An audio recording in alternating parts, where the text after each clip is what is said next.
आज यीशु मसीह के पास बहुत से लोग आना चाहते हैं। बहुत से लोगों के पास बहुत सी ज़रूरतें हैं। हर कोई पाना चाहता है। यीशु मसीह के वक्त में भी बहुत से लोग पाना चाहते थे। बहुत लोग बिना मांगे पा गए, लेकिन बहुत लोगों ने खुदा ने देना चाहा फिर भी वो नहीं ले पाए, क्योंकि वो झुकना नहीं चाहते थे, वो टूटना नहीं चाहते थे, वो अपनी खुदी का इनकार नहीं करना चाहते थे। यीशु मसीह देने के लिए है। उसने बाइबल में साफ वादा किया है, मांगोगे तो तुम्हें दिया जाए, ढूंढोगे तो तुम पाओगे, खटखटाओगे तो तुम्हारे वास्ते खोला जाए।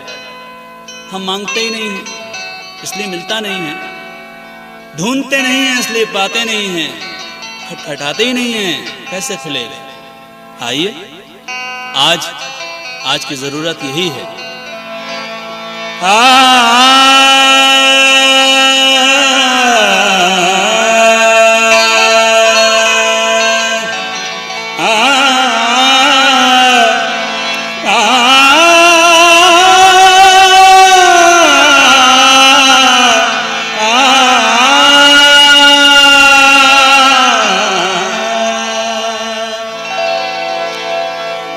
बुलाते हैं सभी को, जाने वाला चाहिए, बरकत वो लुटा रहे हैं, पाने वाला चाहिए। यीशु के दरबार में, यीशु के दरबार में सर झुका कर जाइए।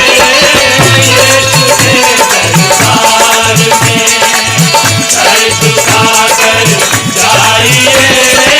यीशु के दरबार में सर झुका कर जाइए। यीशु के दरबार में सर झुका कर जाइए।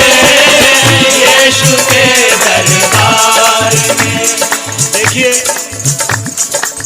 यीशु मसीह कहीं और जा रहे हैं, किसी और को चंगाई देनी है।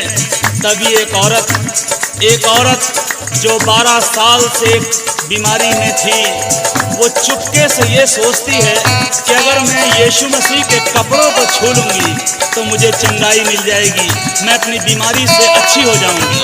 वो औरत आती है, चुपके से कपड़ा छूती है और वाकई चंगी हो जाती है। यीशु मसीह जान जाते हैं कि मुझे किसी ने छुआ। वो कहते हैं, कौन है जिसने मुझे छुआ? वो औरत डरती और कांपती भी आती है और कहती है, मैंने तुझे छुआ। यीशु मसीह बोलते हैं, जा, तेरे ईमान ने तुझे अच्छा कर दिया। अजीजों, वो औरत जिसकी बीमारी लाइलाज थी, वो उस बीमारी में अपना सारा रुपया गंवा चुकी थी, अब मुफ्त में चंगाई पाकर, अब मुफ्त में अच्छी होकर जब अपनी गांव में, अपनी गलियों में, अपनी बस्ती में गई होगी, उन हकीमों ने, उन तबीबों ने देखा होगा, लोगों ने देखा होगा, वो हैरत से पूछ रहे होंगे, अरे तू कैसे अच्छी हो गई, तुझे किसने अच्छा किया? वो यही नहीं कह रही होगी, वो यही कह रही होगी, यीशु के दरबार में सर झुका कर जाइए। यीशु के दरबार में सर झुका कर जाइए। यीशु के दरबार में सर झुका कर जाइए। यीशु के दरबार। एक बार एक और औरत ऐन ज़िना के वक्त पकड़ी गई। समाज के बड़े बड़े धर्म के ठेकेदारों ने उस पर तोहमत लगाई और यीशु मसीह की आजमाइश करने लगे और पूछने लगे, हे उस्ताद, हमारी शरीयत में लिखा है ऐसी औरत को तो पत्थरों से मारना चाहिए, बता हम क्या करें? यीशु मसीह ने कुछ नहीं कहा, बल्कि जमीन पर बैठकर लिखने लगे और कहा, तुम में से जो भी बेगुनाह हो वो पहला पत्थर मारे। एक एक करके सारे चले गए, किसी ने भी पत्थर नहीं नहीं मारा, यीशु मसीह अकेला रह गया। उसने औरत से कहा, किसी ने तुझे सजा नहीं दी, जा मैं भी नहीं देता। वो औरत जब अपनी गलियों में गई होगी, अपने लोगों में गई होगी, अपने मोहल्ले में गई होगी, अपने अजीजों में गई होगी, वो लोगों से जब कह रही होगी, देखो मेरे गुनाह माफ हो गए, लोगों ने कहा होगा, तूने क्या करा, तू कैसे गई? उसने कहा, जाओ तुम भी जाओ, लेकिन ऐसे यीशु के दरबार में सर झुका कर जाइए, यीशु के दरबार में सर झुका कर जाइए, यीशु के दरबार। एक फरीसी के घर में दावत थी। यीशु मसीह बैठे हुए थे, उसके चेले बैठे हुए थे। अचानक एक औरत, जो एक गली की नहीं, एक कॉलोनी की नहीं, बल्कि पूरे शहर की बदनाम औरत थी, वो अंदर आई। उसे किसी ने नहीं बुलाया था, वो किसी से कुछ नहीं बोली, वो घर के मालिक से कुछ नहीं बोली, वो लोगों से कुछ नहीं बोली, वो यीशु मसीह से भी कुछ नहीं बोली। चुपचाप आई, यीशु मसीह के पैरों के पास बैठ गई, अपने आंसुओं से उसके पैर भिगोने लगी, अपने बालों से उसके पैर पोंछने लगी। उस औरत से यीशु मसीह ने कहा, जा तेरे गुनाह माफ हुए। घर के मालिक ने यीशु मसीह के ऊपर शक किया। उसने मन ही मन सोचा, अगर ये आदमी रास्तबाज होता तो पहचान जाता कि ये औरत कौन है जो इसे छू रही है। यीशु मसीह जो मन की बातों का जांचने वाला है, उसने उससे कहा, मुझे तुझसे एक बात कहनी है, कौन ज्यादा मोहब्बत करेगा, वो जिसका कम किया गया वो या जिसका ज्यादा माफ किया गया? वो बोला, जिसका ज्यादा माफ किया गया। इसलिए यीशु मसीह बोले, मैं तेरे घर में आया, तूने मुझे पांव धोने के लिए पानी नहीं दिया, लेकिन इस औरत ने अपने आंसुओं से मेरे पैरों को धोया है। तूने मेरे गाल पर चूमा नहीं दिया, लेकिन इसने मेरे पैरों को चूमना नहीं छोड़ा है। इसीलिए इसके गुनाह जो ज्यादा थे माफ हुए। मेरे प्यारों, जब वो औरत अपनी गलियों में गई होगी, अपने शहर के बदनामियों में पहुंची होगी, जो लोग उसे देखकर मुकर जाते थे, जो लोग उसे देखकर मुंह छुपा लेते थे, वो लोगों के सामने बड़े हियाव के साथ, बड़े दिलेरी के साथ कहती होगी, आओ देखो उस खुदावन को जिसने मेरे गुनाहों को माफ कर दिया, तुम्हें भी माफी मिलेगी। लेकिन ऐसे जाना, यीशु के दरबार में, यीशु के दरबार में सर झुका कर जाइए, यीशु के दरबार में सर झुका कर जाइए,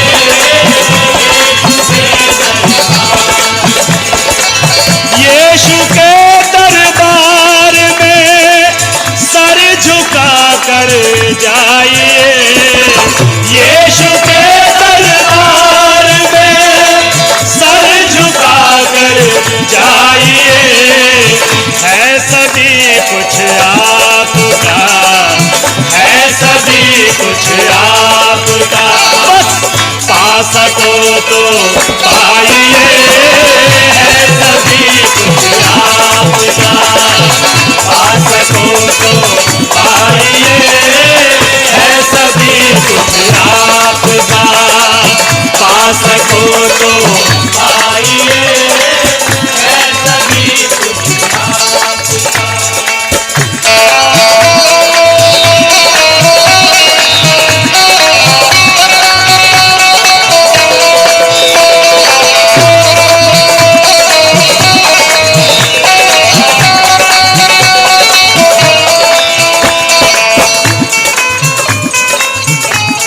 जीवन की रोटी के बारे में बहुत सुना होगा आपने। कहाँ है वो जीवन की रोटी? आसमान पर नहीं है जो चढ़ के लानी पड़े, जमीन के नीचे भी नहीं है कि गहराई तक जाना पड़े। वो जीवन की रोटी जो मसीही हैं उनके घरों में तो है ही है, बल्कि समाज के और लोगों के घरों में भी वो जीवन की रोटी मुफ्त में दी जाती है। लेकिन मैंने और आपने उस जीवन की रोटी की कद्र करना छोड़ दी है। इसीलिए मेरे और आपके बच्चे आज शाहरुख खान को तो जानते हैं कि वो कैसा है, लेकिन मेरे और आपके बच्चे ओबेद को नहीं जानते कि वो कौन था। मेरे और आपके बच्चे अजय देवगन को जानते हैं कि वो कैसा है, लेकिन मेरे और आपके बच्चे ईशे को नहीं जानते, अब शालोम को नहीं जानते, अरे किसी को भी नहीं जानते। मेरे और आपकी लड़कियां आज नाओमी को नहीं जानती, मेरी और आपकी लड़कियां आज ओरपा को नहीं जानती। वो श्रीदेवी को जानती हैं कि वो कौन है, कैसी है, कैसे जानेंगी? क्योंकि ये नाम तो बाइबल के अंदर है और बाइबल जीवन की पुस्तक को मैंने और आपने पढ़ना ही छोड़ दिया। इसीलिए आज हमारे बच्चे उस कलाम को नहीं जानते और उनकी जिंदगियां बर्बादी की तरफ बढ़ रही हैं। आप बाइबल को सजा कर मत दिखालों पर रखो, आप बाइबल को सजा कर मत दिखालों पर रखो। है यही जीवन की रोटी, है यही जीवन की रोटी, खा सको तो खाइए, है यही जीवन की रोटी, खा सको तो खाइए, है यही जीवन की रोटी, खा सको तो खाइए, है यही जीवन। बाइबल कहती है, और जो हुक्म मैं आज तुझको सुनाता हूँ वो तेरे मन में बनी रहे, तू इन्हें अपने बाल बच्चों को समझा कर सिखाया करना। घर में बैठते, राह में चलते, लेटते, उठते इनका बयान किया करना और इन्हें अपने हाथ पर निशान करके बांधना। ये तेरी आंखों के बीच टीके का काम दें और इन्हें अपने घर के भीतर की बाजुओं पर और चौखों पर और किवाड़ों पर लिखना। अरे मेरे प्यारों, मैंने और आपने आज वो सब कुछ छोड़ दिया, इसीलिए आज वो बरकतें जो मेरे और आपके घरों में होनी चाहिए नहीं मिलती। करिए, है यही जीवन की रोटी, है यही जीवन की रोटी, खा सको तो खाइए, है यही जीवन की रोटी, खा सको तो खाइए, है यही।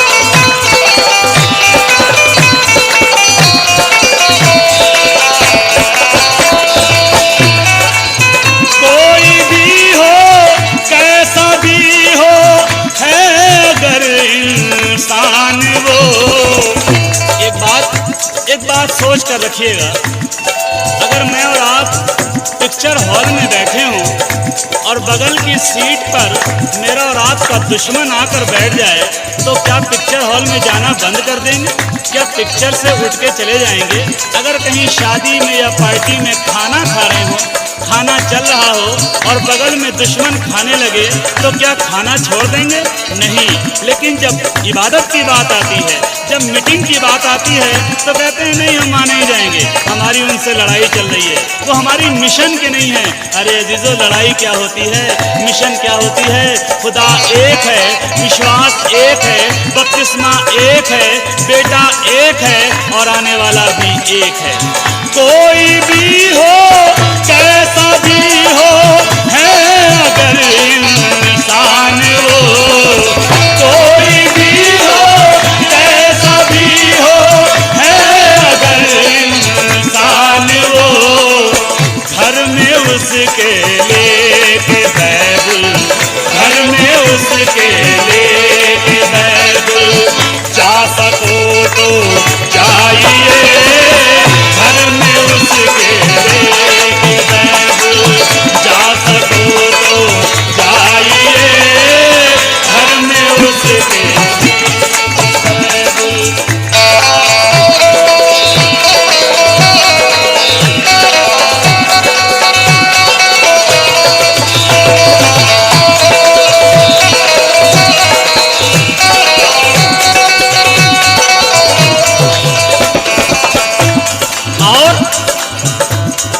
जब खुदा ने कोई फर्क नहीं रखा, बाइबल कहती है वो धर्मी पर भी सूरज उगाता है, अधर्मी पर भी सूरज उगाता है। धर्मी के खेत में भी बारिश होती है, अधर्मी के खेत में भी बारिश होती है। जब उसने सबको मौका दिया है, मैं और आप कौन होते हैं भेदभाव करने वाले? मैं और आप कौन हैं जो फर्क करते हैं? वो है हिंदू, वो है मुस्लिम, वो है पापी, वो पवित्र। वो है हिंदू, वो है मुस्लिम, वो है पापी, वो पवित्र। ऐसी बातों की दीवारें, ऐसी बातों की दीवारें ढा सको तो ढाइए, ऐसी बातों की दीवारें ढा सको तो ढाइए, ऐसी बातों की दीवारें ढा सको तो ढाइए, ऐसी बातों की दीवारें।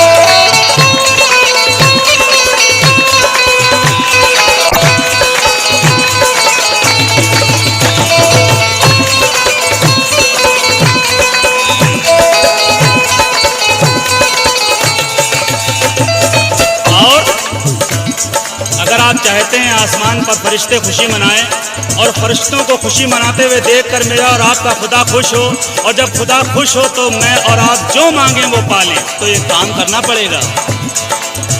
चाहते हो कर फरिश्ते आसमां पर हो मगन, चाहते हो कर फरिश्ते आसमां पर हो मगन। आप यीशु में किसी को, आप यीशु में किसी को ला सको तो लाइए, आप यीशु में किसी को ला सको तो लाइए, आप यीशु में किसी को ला सको तो लाइए, आप यीशु में किसी को। अजीजों, मनादी करने की कोई उम्र नहीं हुआ करती, किसी को सीख या किसी को राह बताने के लिए उम्र नहीं हुआ करती। नामान कोढ़ी को, जो अराम की सेना का सेनापति था, जो ताकतवर था, जो बहुत शूरवीर था, लेकिन उसको कोढ़ था। उसको किसने सलाह दी? किसने सलाह दी कि काश मेरा स्वामी शोमरोन के भविष्यद्वक्ता के पास होता, वो इसके कोढ़ को ठीक कर देता। अराम के सेनापति को ये बात लग गई। उसने अपने राजा बेन-हदद से चिट्ठी लिखवाई इजराइल के राजा योराम के नाम, और जब राजा योराम को वो चिट्ठी मिली, उसने अपने कपड़ों को फाड़ा, अपने सर पर टाट रखा और उपवास करने बैठ गया, ये कहकर निसंदेह ये योराम के ये जो है अराम के राजा ने लड़ाई का बहाना ढूंढा है, मैं क्या खुदा हूं जो इसके कोढ़ को ठीक करूं। तब खुदा के दास ने राजा से कहलवाया, अपने टाट को उतार, अपने उपवास को तोड़ और उसको मेरे पास भेज। जब अराम का सेनापति नामान उसके दरवाजे पर पहुंचा, तब उसने कहा, जा यर्दन में 7 डुबकी मार ले, तेरा कोढ़ ठीक हो जाएगा। और जब उसने अपने यर्दन में जाकर 7 डुबकी मारी, 7वीं डुबकी के बाद उसका जिस्म बच्चे की तरह कोमल हो गया। अरे उसका कोढ़ जाता रहा। मेरे अजीजों, जब वो एक छोटी सी लड़की, वो एक छोटी सी बंधुआ लड़की, वो एक कैदी लड़की एक सेनापति को राह दिखा सकती है, अरे दावे के साथ कह सकती है, मेरे खुदा के पास जाओ तुम्हारा कोढ़ ठीक हो जाएगा। मैं और आप क्या एक छोटी सी बच्ची से गए गुजरे हैं? क्या उस गुलाम लड़की से गए गुजरे हैं? ऐसी बात नहीं है। आज से ही कोशिश करिए, कहिए लोगों से, आप यीशु में किसी को, आप यीशु में किसी को ला सको तो लाइए,